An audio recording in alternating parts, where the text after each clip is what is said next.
The NFL is the dream of thousands of kids across the country.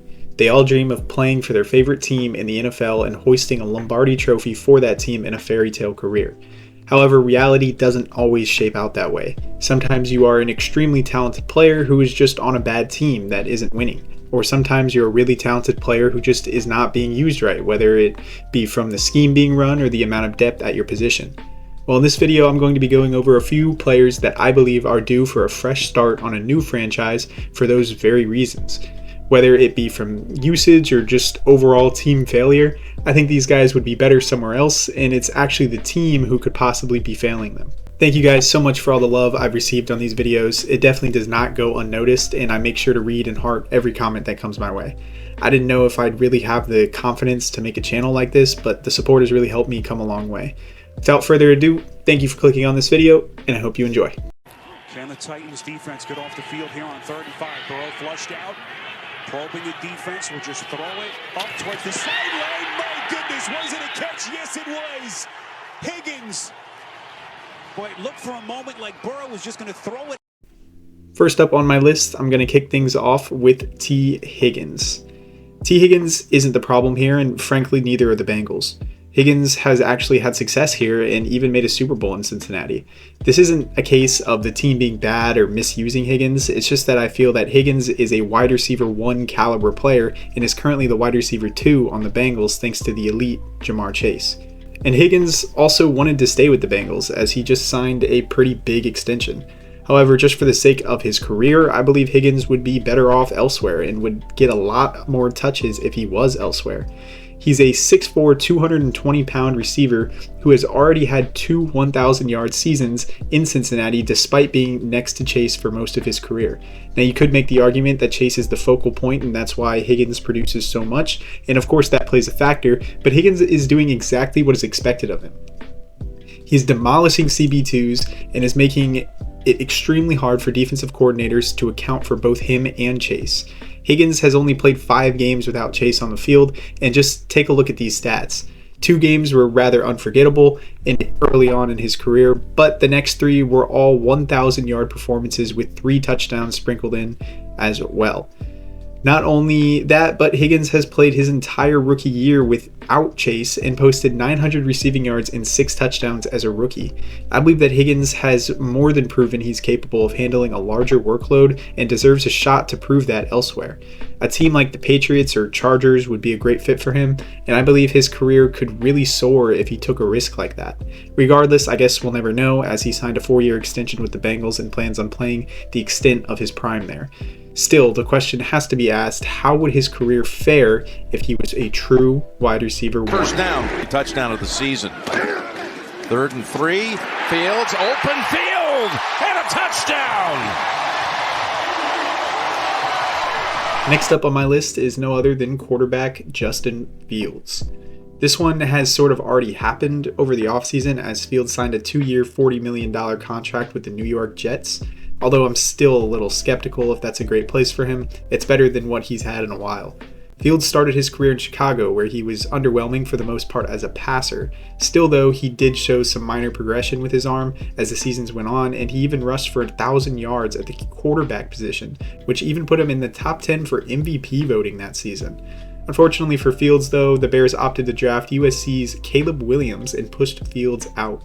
Fields ended up signing with the Pittsburgh Steelers, who had just signed Russell Wilson out of free agency after 2 underwhelming seasons with the Broncos. Training camp took place and the veteran Wilson just had better arm talent and took the starting job. However, he suffered an injury and Fields ended up starting anyway.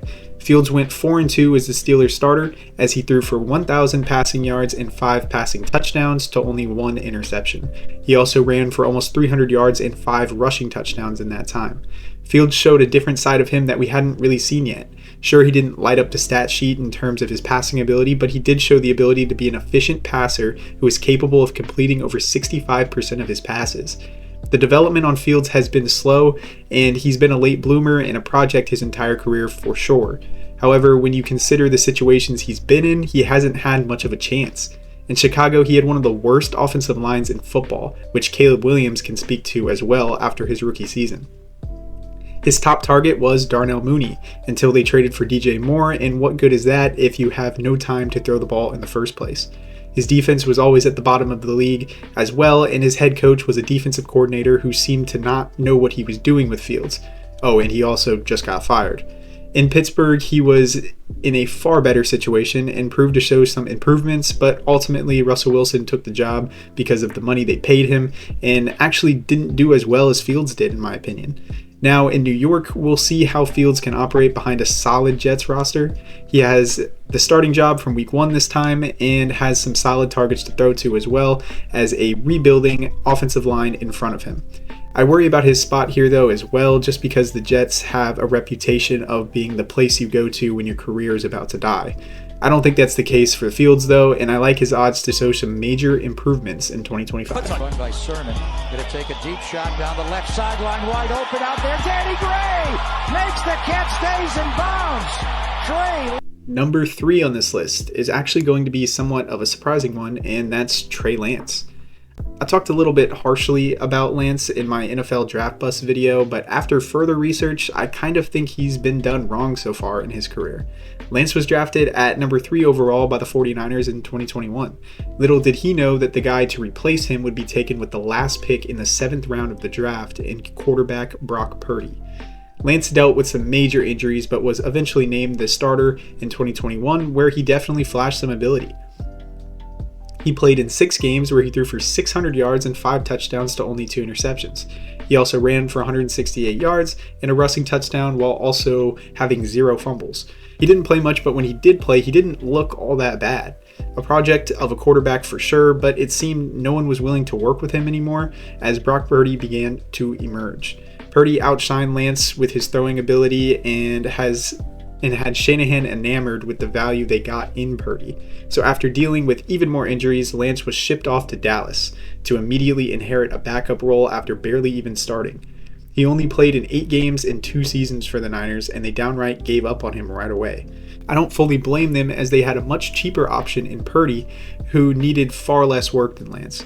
But it just feels like Lance never got the opportunity to develop there. Now, in all fairness, he wasn't great in Dallas when he had to come in for Dak a few times, but you may be able to blame that on the lack of attention he got in San Francisco as well as Dallas.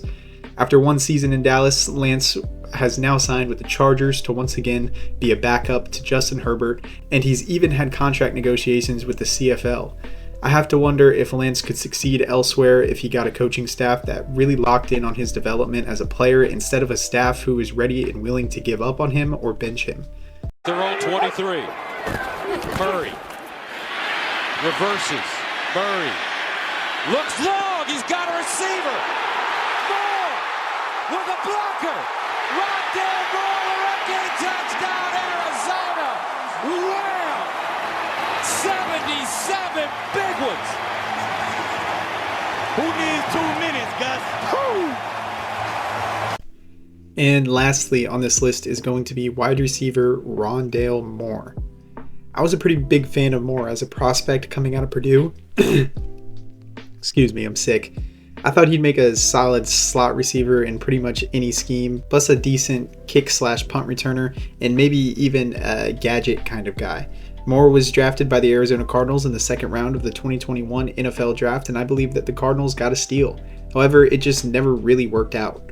Moore is very undersized, as he's only a 5'7" wide receiver and is limited because of that fact. However, I just don't believe the Cardinals really utilized him correctly. They sort of only played him in this gadget role with jet sweeps and screens, which I think is fine for a player like Moore, but I think he could thrive with more workload. The Cards didn't really give him much of a chance to show off his route tree and kind of just let him take a backseat to the other guys they had on roster. Moore has always flashed electric speed, shiftiness, and solid hands, and I believe if he had the chance to prove himself with a larger workload, he could potentially thrive in that. He signed with Atlanta, but dealt with a season-ending injury before he could even get on the field, once again forcing him on the sideline. He recently signed with Minnesota, where I'm excited to see how they use him. They have a smart head coach in Kevin O'Connell, who is somewhat of an offensive guru and could make great use of Moore's abilities not only as a wide receiver, but as a return man as well. He's going to be a project for sure, but the slot role is not concrete in Minnesota, and he could easily find his place there. He's definitely a name to watch in 2025 as a potential breakout candidate. Thank you guys so much for watching, and let me know some more players you think could be underutilized.